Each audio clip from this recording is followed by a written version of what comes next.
Hey folks, it's Matt once again. Welcome back to another review. This time it is of ICU, aka D-Tox. Now I reviewed this film once a long time ago, but hey, I'm doing the Sylvester Stallone marathon, and I'm happy to talk about this film again because I think this flick, and this was a Blu-ray sent to me a long ago from a very nice guy. I have the film on DVD as well, which the DVD has a couple teeny tiny features, a few brief deleted scenes, some little teeny snippets of interviews from back in the day, while the Blu-ray's bare bones. On the flip side, the Blu-ray looks great, and I like the title D-Tox better. I like on ICU, which sounds kind of a goofy title. I mean, they say ICU in the movie, but the way it's spelled EYE. And that's in white, while this is in blood red. And I like the blood red cover better, so I'm glad I have this. It's a very nice gift from long ago. But I'm going to call the review ICU because that's how people will know it in the US.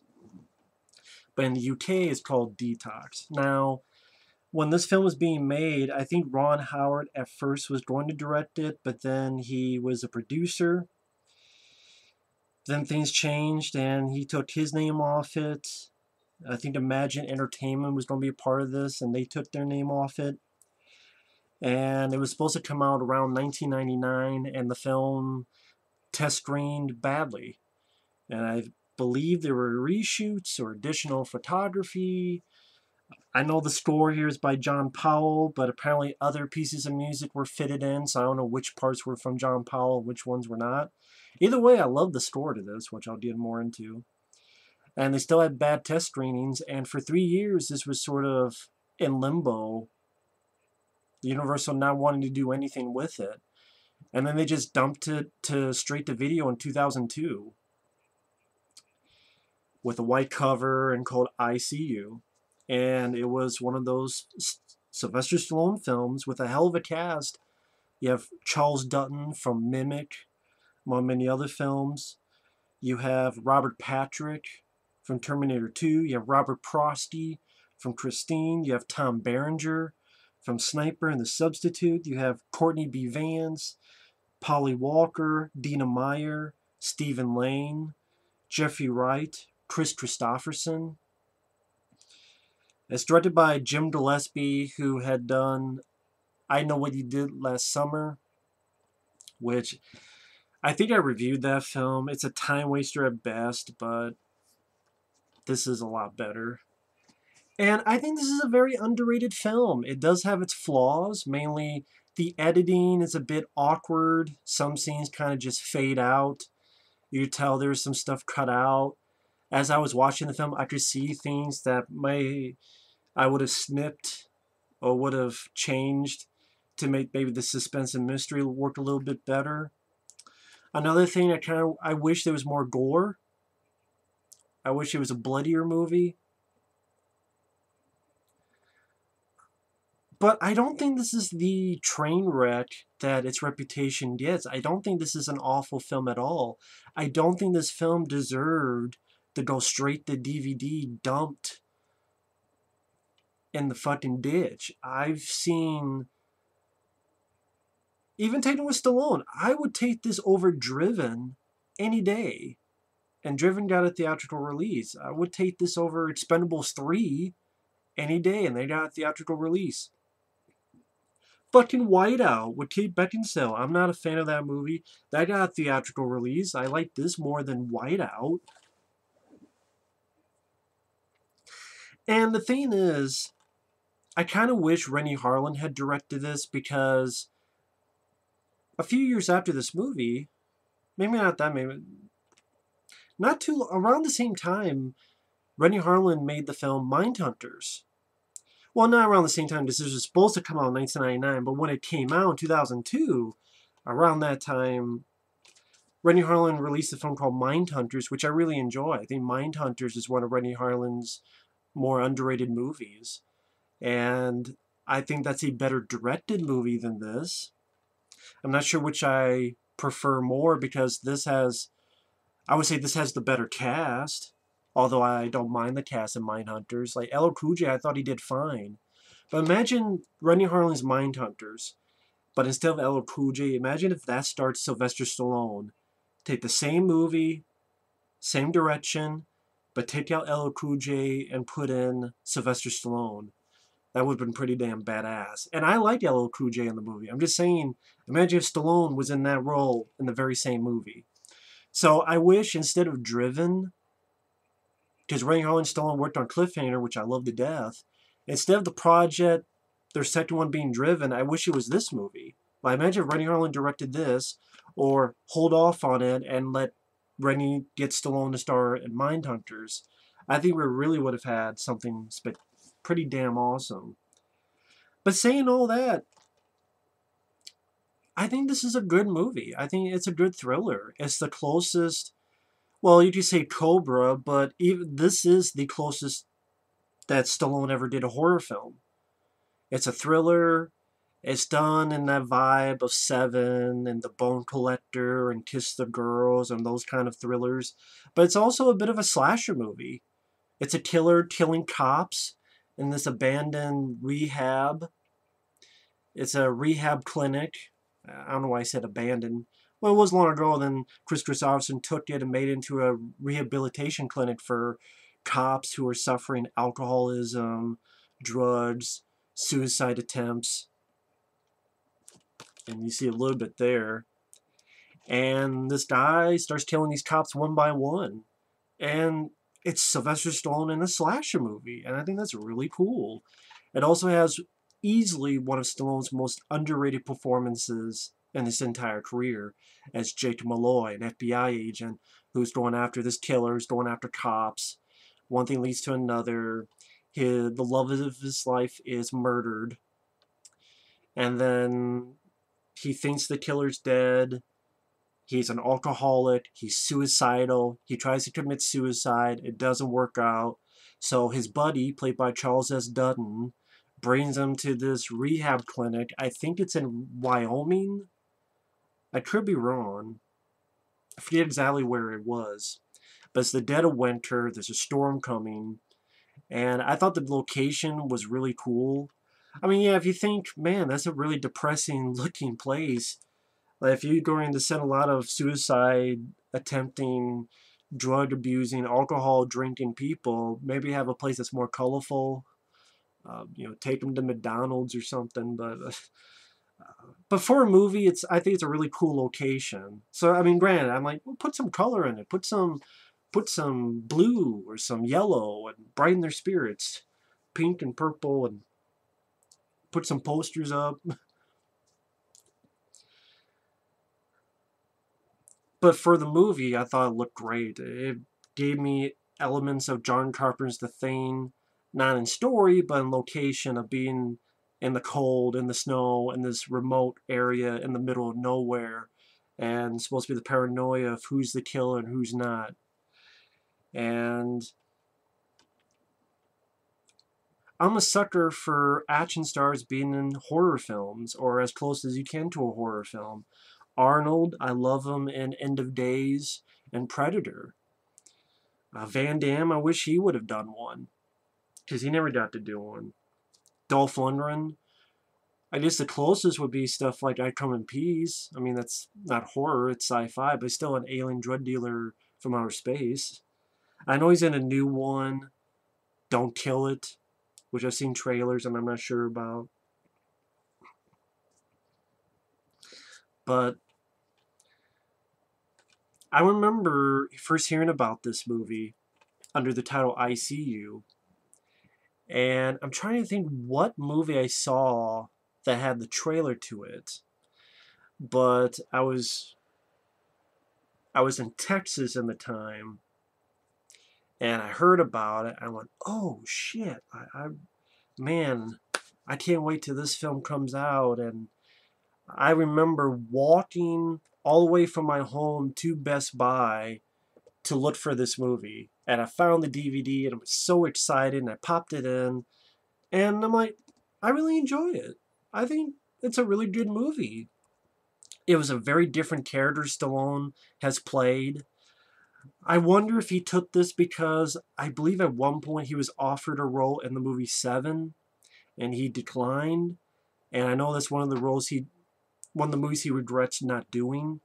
At least that's what I've heard. I don't know how true it is, but that's what I've heard. So I wonder if that's maybe what led him to doing this. And like I said, the cast, you have a great cast. Whoever did the score, John Powell is the name on it. But again, if you read up, it seems a lot of people's to the Universal and whoever the hell else doing the meddling in the editing room. Other composers, but I enjoyed the score. I think the middle of the film is a little bit slow, off pacing.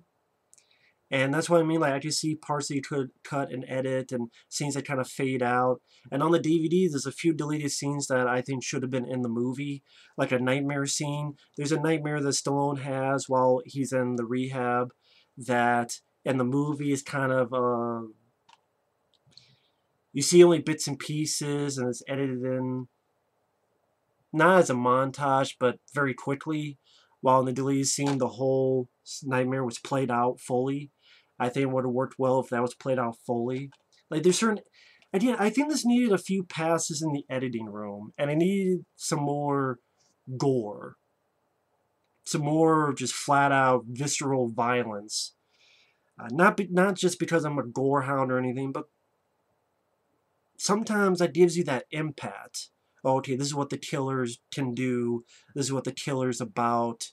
And that visceralness gives that little bit of impact that then really makes you want Stallone's character to really take it to this killer, really stop him in his tracks. You look at the movie 7, and granted it's aftermath, but it's a very visceral, memorable aftermath of the guy who kept being fed, and the guy who was so skinny, he was skin and bones, and so forth.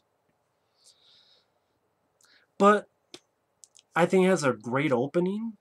Like the first 20-25 minutes, I think are very well done. You have an opening that you tell they probably took some notes from the movie 7. Like I said, you have Charles Dutton and Stallone who are together. The killer, like I said, is going after cops. You have a nice, sweet moments with Stallone and his girlfriend, played by Dina Meyer, who was in Starship Troopers, and slides by in this rain, and he doesn't tell her yet. And before we get to that, Stallone's in this bar talking with other cops, being friendly. This other guy goes, well, you know, if this was FBI agents, you'd call him. And Stallone's like, you know, I wish I had this guy in the toe tag right now, but we're doing the best that we can. So you finished? And the guy says, oh yeah, everyone knows I'm an asshole. So I liked that bit. And going back when Sly and Dina Meyer together, there's some nice moments. They work well together. It seems they have a good relationship. She offers him to go to bed, and Sly's like, he brought this little, one of those tambourine monkey toys home, and he looks at it, it's like, think we got lucky. Actually, forget it, I work alone. So it's sweet, it's a nice calm before the storm, and that cop who had talked with Stallone earlier, he gets a drill from the killer right through the keyhole, which I liked that. I thought that's, ooh, shit. Interesting way of doing it. And Stallone finds his friend dead, along with the other cops, where he's hung, and a baton is shoved right down the guy's throat. And then Stallone finds out from a phone call that he's at his house. The killer's at his house. And going forward, I won't get even more into spoilers, but before I do, yeah, it has some editing issues, and I wish it had some bit of more blood. I do think this film would have worked out better if Rennie Harlan had directed it and not Jim Gillespie. I don't know why you get the guy who did I Know What You Did Last Summer. I mean, I guess because it was a hit. Because that was 97? Yeah, it was 1997. And it was supposed to come out in 1999. So they were probably working on it around 1998 or so. 97, 98. So I guess they looked at I Know What You Did and said, oh, that's a hit. Hire that guy. And I'm thinking, no, it's the wrong guy to hire. It was the wrong guy.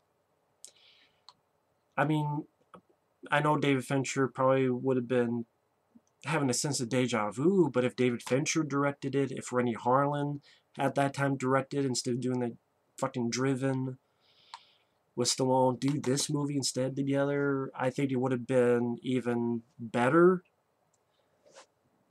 Saying all that, it has one of Stallone's most underrated performances. It's only 90-some minutes. I thought it goes at a decent enough pace. I just think it's only slow, a little bit in the middle. It was cool to see people like Tom Berenger, Robert Patrick, who's playing a cop who has a lot of bravado, but deep down, you get the idea that he's actually a chicken shit underneath his bravado. Then you see Robert Prosty from Christine, Chris Christopherson, he's a really good actor. I thought Polly Walker did fine as this sort of nurse, this worker at the rehab. She was she did perfectly fine. The score I think is beautiful, including a piece called "Life Goes On," which I'm gonna put in the info box to take a listen to. That's the piece of score that's right before the end credits. I think that's a very beautiful, underrated score for a very underrated movie. I don't think this film is that bad. It was great to see Stallone in a horror thriller at a great location. I love the way the shots looked at the snow. I will say the director did some nice shots of the location. The environment, the snow falling down. It didn't look cheap. It didn't look hokey. It was just a very cool location to have Stallone in. There's some nice looking moments and shots, like when Stallone finds a body hanging from a tree and he's out in the snow and the snow's falling on him. The ending of the film where, let me see, how to grab this.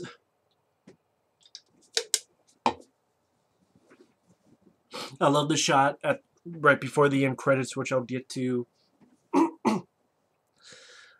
I think when I first saw it, I did not guess who the killer was, so I didn't think it was that predictable. But watching it again, there's a few moments I would change to make that even work a little bit better. So yeah, is it a flawed film? Yes, but I do think it's one of Stallone's most underrated movies because I know I'm repeating myself, but it bears repeating because not many people review this film, and a lot more people take a shit on it, and I don't think it deserves it. It is easily one of Stallone's most underrated performances. Great location. Also, I just love the fact that Stallone got to do essentially a slasher movie. That's really what it is. It's just more A-list type of slasher movie. I just wish it had a bit more gore to it.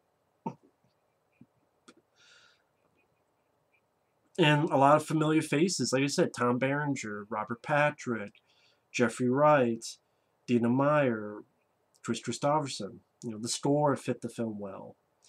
The ending with Stallone and the killer was very satisfying. I'll say that. It's a very satisfying ending. And I've always enjoyed this film. I've never got the hate for it. I think it's a damn good movie. So get a little bit more in depth, starting with spoilers now. The scene where Stallone finds his woman dead. She's been hung, and she's got blood coming out of her eyes. I think Sly does a great job emotionally breaking down.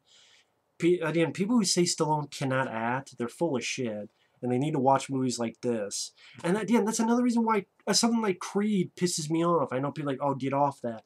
No, it's just that, okay, his performance in that gets all the praise. What about his performance in this? To me, this is a much more different, unique performance. It was very against the norm. He was humble. He was quiet. After he's committed suicide and it failed and he's in the rehab, you tell the makeup around his eyes and he's just very depressed, but it's not over the top. It's not hokey. It's not cheesy. It's not corny. But that doesn't get anything from anybody. And I think that's BS. Like the scene here where he breaks down when he finds his woman dead. And the cops are looking around the area and Sly notices something. You get this little foot chase mixed with a little bit of firefight. I love the moment when Stallone comes in at guns a-blazing. And I'm guessing we're supposed to assume that the guy he finds, he thinks, and we're supposed to think it's the killer who committed suicide. When I first saw it, I didn't really put that together because I'm like, well, the guy has duct tape in his mouth, like on his mouth. Why would the killer, if he's going to commit suicide, why would he put duct tape over his own mouth? I just figured like the killer got away, but then I'm like, well, if the killer got away, he'd be still chasing him, not trying to kill himself. So I don't think you need the duct tape thing. I think that confused me a little bit. So I don't get the whole idea behind that. Probably maybe something Jim Gillespie fucked up, because out of all the talent involved, Jim Gillespie is the guy that you're like, really? The guy who did I Know What You Did Last Summer? Really? But it's months later, and he's in a bar drinking himself to death. Charles Dutton comes in, and it's his buddy, and he's trying to help out. Then he throws him the gun and says, why don't you blow your brains out then, like a man, instead of pissing on her memory? And Sly takes and shoots the ceiling of the bar. He's like, no, it's okay.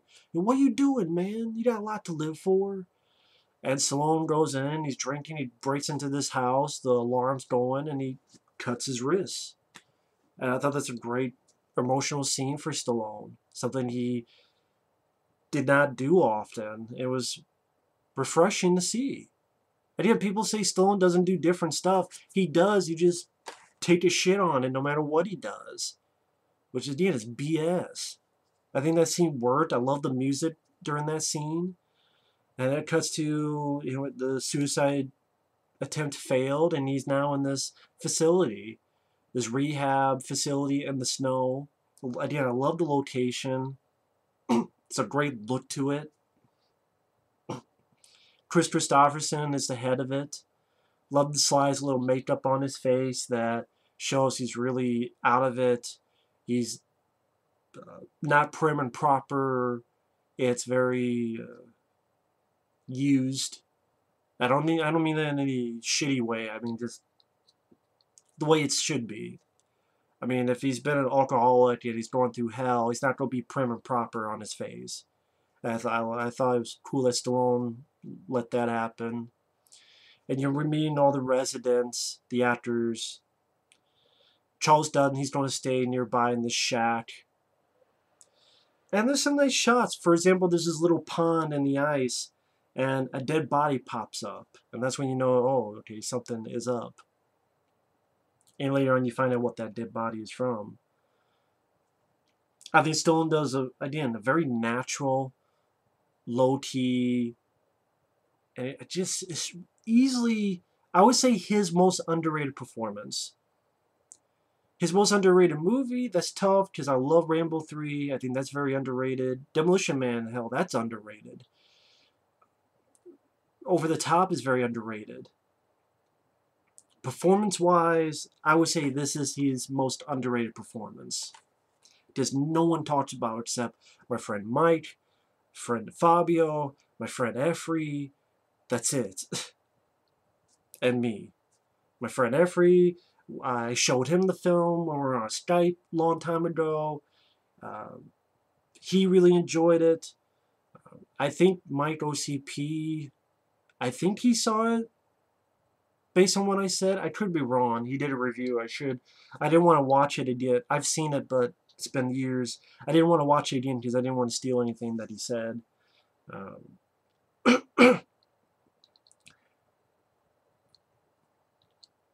But he might have seen it on his own, now that I think about it. But yeah, when people check this out, they're like, yeah, this movie's pretty good. This movie's not that bad. I'm like, exactly. Why did this film get such a shitty treatment by Universal? Again, all it needed was put in a few little reshoots, add some gore, just fix the editing a bit, and there you go. That's it. And even those little problems, it doesn't ruin the movie. And Universal, I don't fucking know why. I don't know what Universal's bug up their ass was. Maybe they were seeing that Stallone's films were flopping, and they're like, well, we don't want to waste all this marketing, so we'll just dump them, get Sly's done. I don't know if they just gave up on that or what the deal is. But getting to the movie, I think Stallone does a great job when he's talking to Polly Walker and she's trying to help, and he's like, you know what? You think words going to make a difference and change anything? You know, just don't waste your time. And then that night he has the nightmare. I like the nightmare, but I like it in the deleted scene more where you see the full thing without any flashes. That's, I think, the way on the deleted scene is how it should have been in the movie. And that's what I mean. Like, it just needs some little bit of retooling.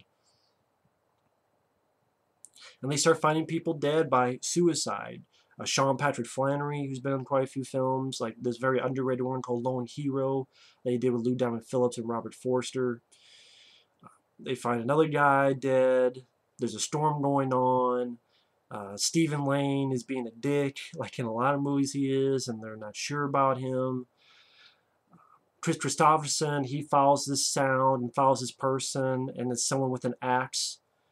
And it almost looks like he has the coat from Urban Legend. And he's about to swing an axe into Chris Christopherson's head. It cuts away. And I'm like, you know, granted, at least we see the aftermath later that the axe is in Chris's head. So, you know, I'm fine with that. Because I like the aftermath effect of the axe in Christopherson's head. I love the scene between Stallone and Robert Patrick, who would work. They worked on Copland.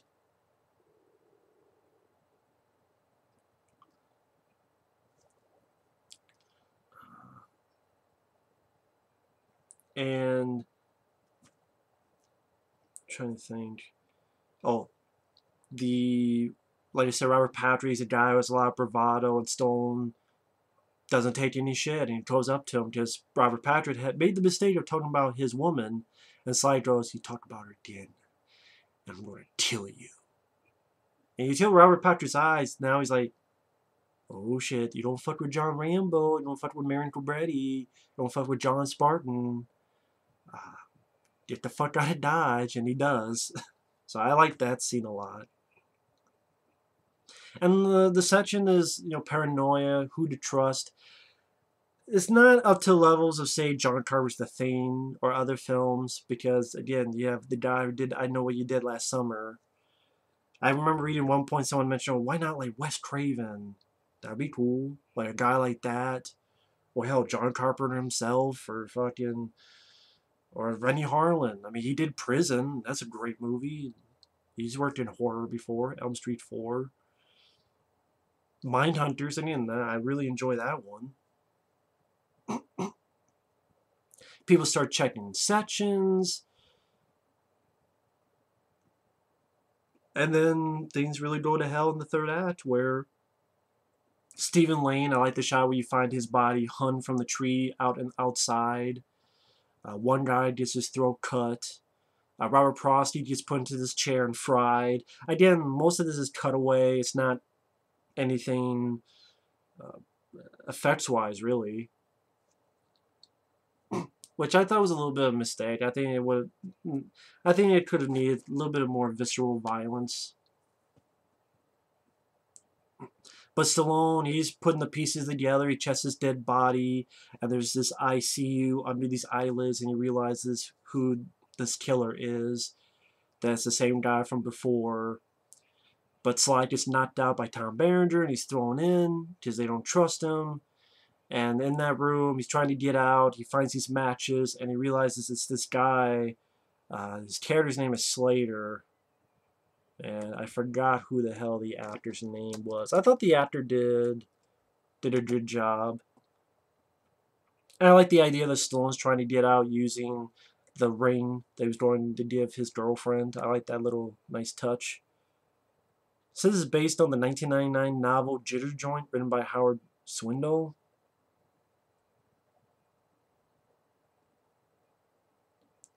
I don't really see how, because the film was finished in 1999, so I don't know. I know another title they were thinking was The Outpost.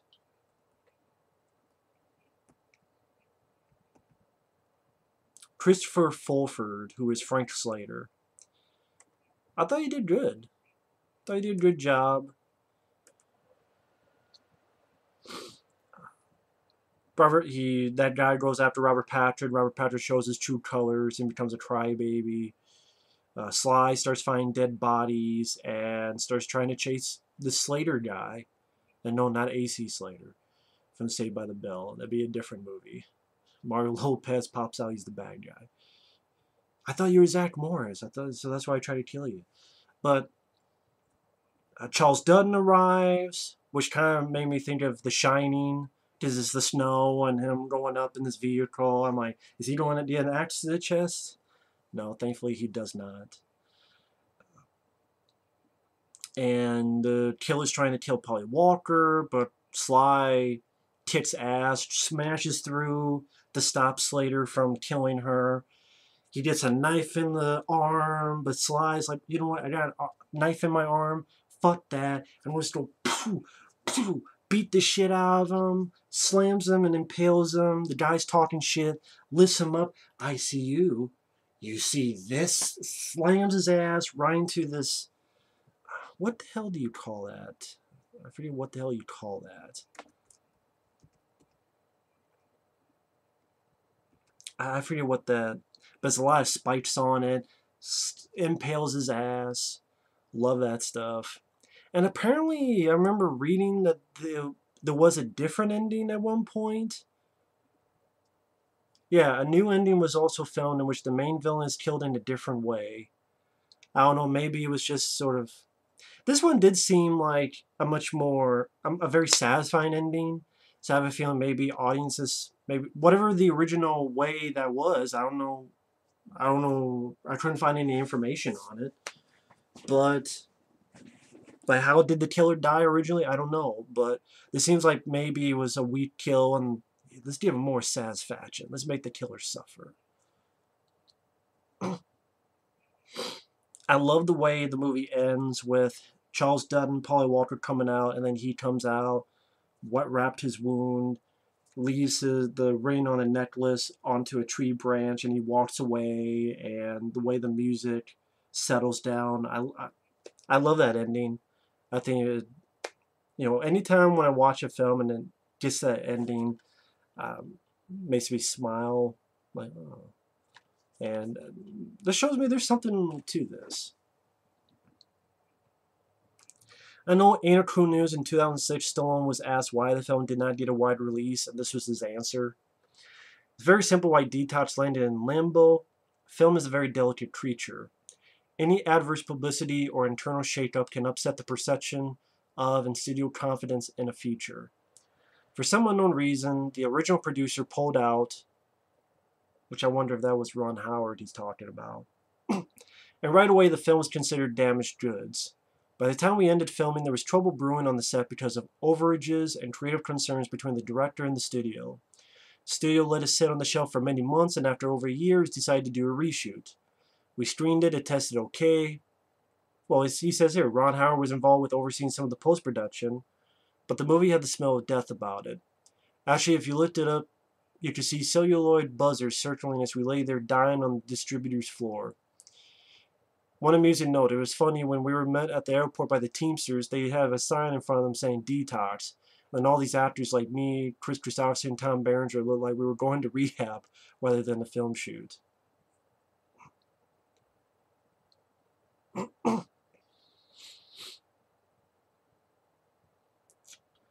Apparently one review was, it's a boring, formulated mix of serial killers and stalking slash. This will not reinvigorate Sylvester Stallone's status or loosen his maniacal destruction of the quality control button. BBC. Well, you know what, BBC? You put a big black cock in your mouth. About that. Yeah, I don't think the film is that bad at all. I think it's not at all. I think it's a... Let me see, try to find any more info on this real quick.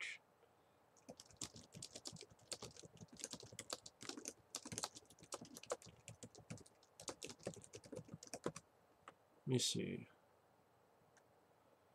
No. No. No. Okay. Sorry, I won't take up too much time. So,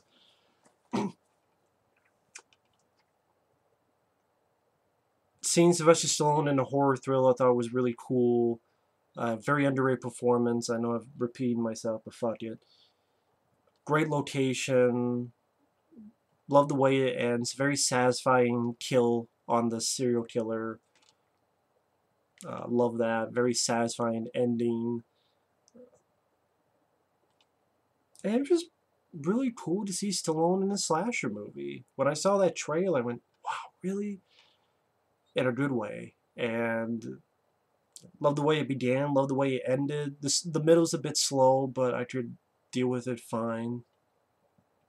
I like ICU, aka D-Tox. I do think D-Tox is the better title.